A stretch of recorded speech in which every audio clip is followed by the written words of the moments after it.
Hi, I'm Eliot, the IELTS expert at Magoosh, and I love helping students get the best scores they can on the IELTS exam. In this lesson, we're going to be thinking about IELTS Writing Task 1. We're going to be looking at prompts that have diagrams. So let's take a look at some tips and how to apply them on these diagram questions. So here's an example of a Task 1 prompt with a diagram. Okay, as always, remember you might have a mixture of different kinds of visuals in your Task 1 prompts.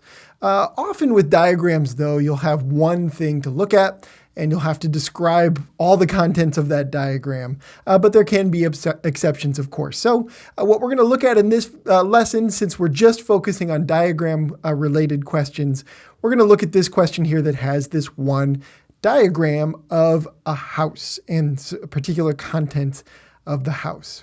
All right, so let's take a look at this diagram really briefly, and then we're going to look at some tips on how to respond to diagram questions. All right, so up at the top, the summary description. You'll get a summary sentence like this for all Task 1 prompts on IELTS. So it says, the diagram below gives information about the design of an environmentally friendly home. Okay, so just a description of what we're looking at here. And this image has a kind of label up top. This is a sustainable home. And what we're looking at down below are 13 different features of this home that are considered environmentally sustainable or environmentally friendly.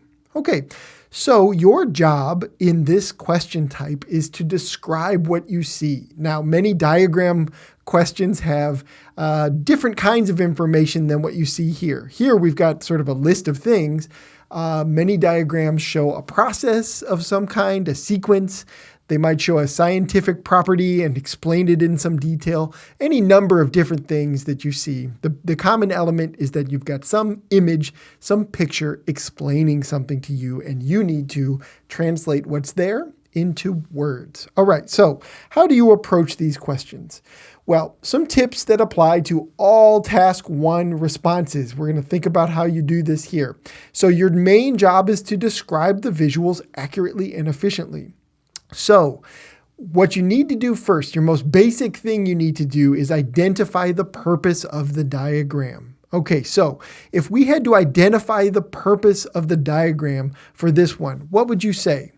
Well, for this one, the purpose is clearly to show all the various features that go into this environmentally friendly home. Okay, so we're trying to get a sense of all the different ways that this house is environmentally friendly. Okay, so a different purpose. Again, some prompts the purpose will be to show you the sequence of events or the sequence of steps in some type of process. Okay, that would be information you would need to clearly communicate in your response. So we need to identify the purpose of your diagram first. Okay, now next, find the organizing principle of the diagram. Okay, what do we mean by that? What's the organizing principle? Well, it is the way that all of the information is organized in the visual you're looking at. So what is the principle of our diagram here? Well, it's very simple and straightforward.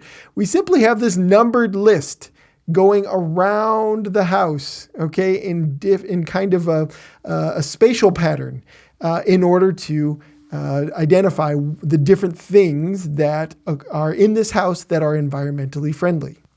So the question for this one is, how is the information presented? Is it categorized? Is it sequenced? Is it outlined in some way? Is it summarized? Those are things that will need to be clear and clearly stated in your response about the diagram that you're responding to.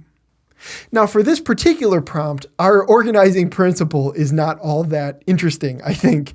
This numbered list from 1 to 10 going around the house. Okay, that's not something I would spend a lot of time on for this particular prompt. But let's just take a quick look at a different kind of visual, a different Task 1 visual example to think through a different case where the organizing principle would be important. Okay, so have a look at this one here.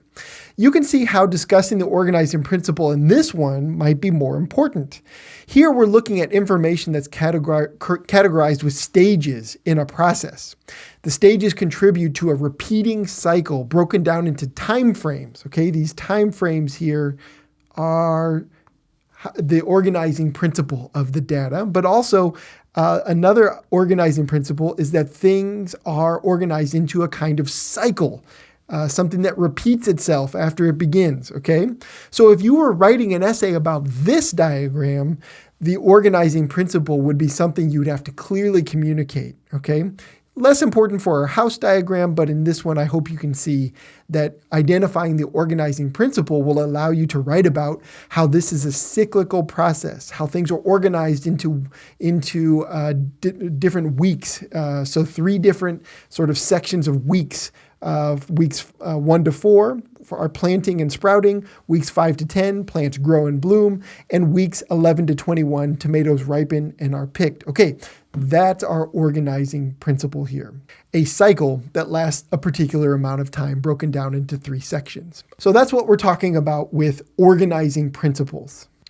Lastly, then, you'll want to categorize information if possible. And that is something that is a key for the particular house diagram that we're looking at in this essay. Okay, so let's take a close look at that. So what you want to do in this case is to create groups out of things, to categorize, to pull things together that kind of fit together in a particular kind of way. So let's take a look at the house.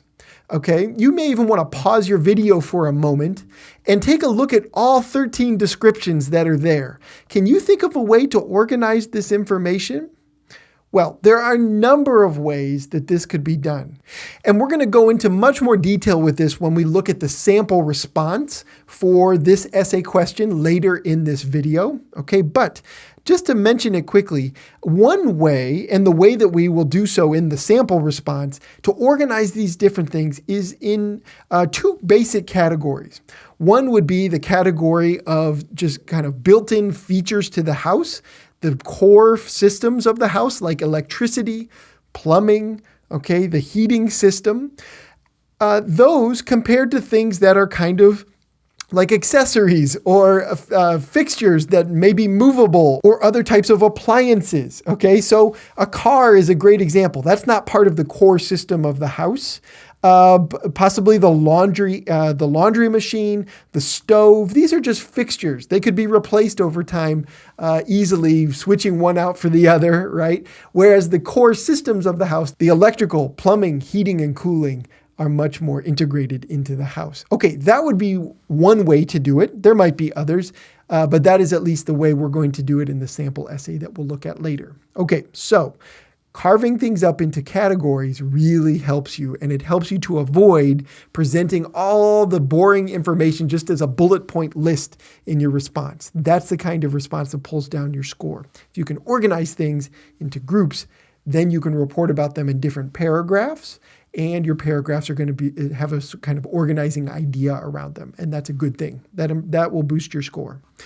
All right, the last consideration, the last sort of basic tip here on diagram questions, and this is one that you should do on any Task 1 prompt, is to paraphrase diagram labels whenever you can. Okay, so we'll see examples of this in our sample essay, but just taking a quick look at our house. Okay, so the solar-powered fan, okay, so that's number 7 here.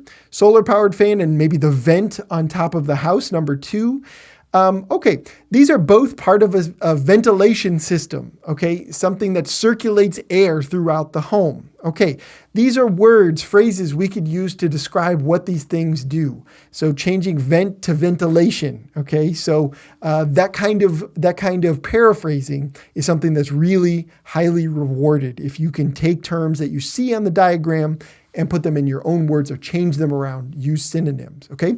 Another example, thinking about the bathroom here, okay? So it says the toilet that uses recycled water. That could also be described as a toilet that reuses wastewater from the plumbing fixtures in the house. Okay, just a different way of phrasing that is, again, something that IELTS highly rewards, especially in your vocabulary category, grading category, and often your grammatical range category as well. Okay, so Paraphrasing, when possible, is a great thing to do. A final tip before we get to our sample response is that you want to do your best to try, at least in some way, to describe all the elements that are included in the diagram. Okay, you don't need to discuss each point in a lot of detail.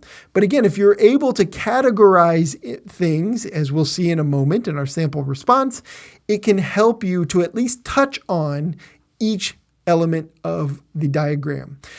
Especially in diagrams that show some kind of process or sequence, okay? So thinking about back to that sort of cycle of the tomato plant that we looked at earlier in the lesson, you absolutely would want to describe each phase of that process and not miss anything in order to get full points for the response. So just keep that in mind. You want to try your best to describe each element of the visual you're looking at. Okay, so enough tips here. Let's get a good look at a sample response for our house question that we're considering in this lesson. Let's start with paragraph 1. Okay, so thinking about just the basic information you would want to present about this diagram. Okay, so it says, the image shows a proposal for a house with sustainable features. Okay, the cross-section of the house reveals 13 environmentally friendly elements found within and outside the home. The house includes efficient fixtures, appliances, and machines. It also includes several waste-reducing features that are built into the house's core systems. Okay, here we're going to see details of this in a moment, but these two final sentences here set us up to categorize the information in the diagram. We're already in this first sort of overview paragraph that we have, giving the reader the idea that we're going to divide all of this information into two parts. We're going to have, on the one hand, a discussion of efficient fixtures, appliances, and machines. Okay, we're going to have maybe a paragraph devoted only to that. And then we're going to talk about these core systems, okay? And as we talked about earlier in the lesson, what we have in mind there are the plumbing, electrical systems, the heating and cooling, those things that are deeply integrated into the home. All right, so we don't have any details yet in this paragraph 1, but we do have a description of the overview, how we're going to categorize the information in the diagram we're looking at. Let's go now to paragraph 2. Okay, so now we're continuing the conversation where we left it in paragraph 1.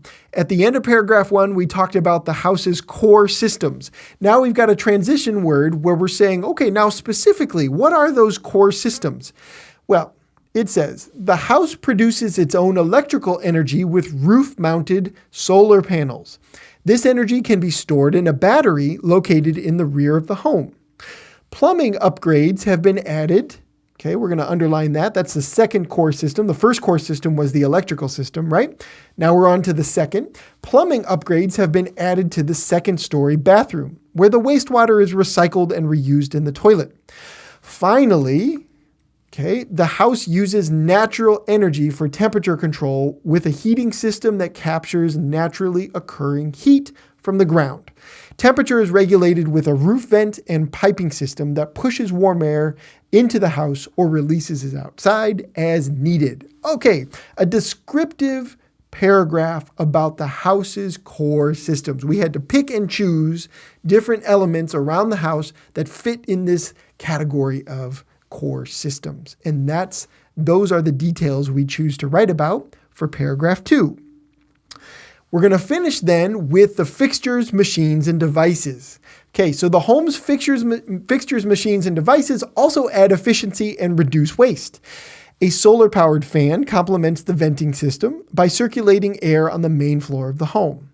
The laundry room contains an energy-efficient washer and dryer, and the kitchen features a range that burns natural gas.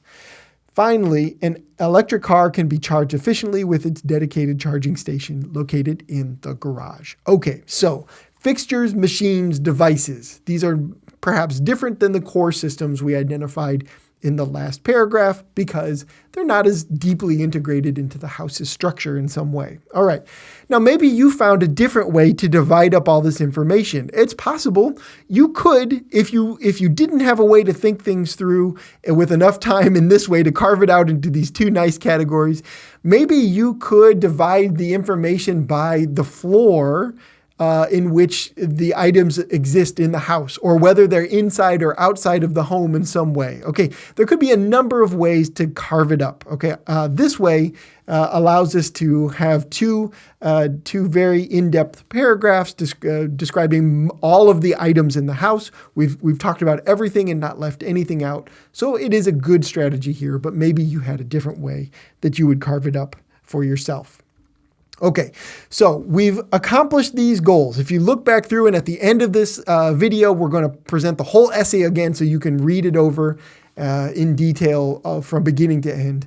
But if you notice, we've accomplished all of these goals in the sample response we just looked at. Okay, so the final piece of advice, something that I always talk about in my Task 1 video lessons, is that you need to always study vocabulary.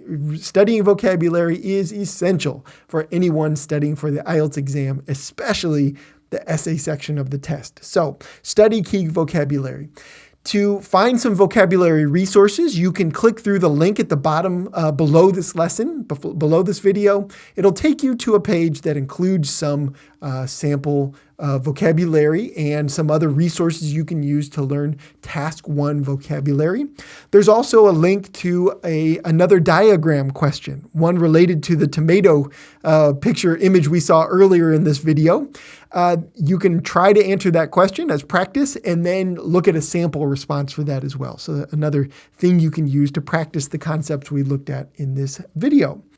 So before we end this video, I'm going to present, as promised, the full essay that we looked at in this lesson. We'll put it up on the screen for a few seconds. You could pause your video and read it from beginning to end if you want, and then we'll finish out the lesson after that. All right, I hope you liked the video. If you want more IELTS writing tips and strategies, check out these videos on the left, and I'll see you in the next lesson.